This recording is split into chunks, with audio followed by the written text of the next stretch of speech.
నమస్తే మిత్రులారా, నేను మీ శ్రీనివాస్ చౌహాన్ అడ్వకేట్. మిత్రులారా, ఎవరి వద్ద నుంచైనా మనము అప్పులు తీసుకొని మన ఆస్తిపత్రాలు కానీ లేదా ఏదైనా ఒక వస్తువుని కానీ తాకట్టు పెట్టినప్పుడు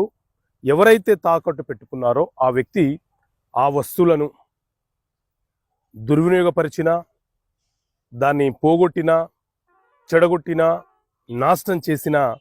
మనం అతని మీద చర్యలు తీసుకునే అవకాశం ఉంటుందా? చట్టం ఏం చెప్తుంది అంటే మిత్రులారా, మన దేశంలో ఇండియన్ కాంట్రాక్ట్ యాక్ట్, భారతీయ ఒప్పందాల చట్టం 1872 సెక్షన్ 180 ప్రకారంగా ఎవరైనా సరే మనం ఎవరి వద్దనైనా మన ఆస్తిపత్రాలు కానీ, వస్తువు కానీ, బంగారం కానీ ఇంకేదైనా సరే తనఖాగా పెట్టి మనకు కావాల్సిన సొమ్ముని అప్పుగా తీసుకున్న సందర్భాలలో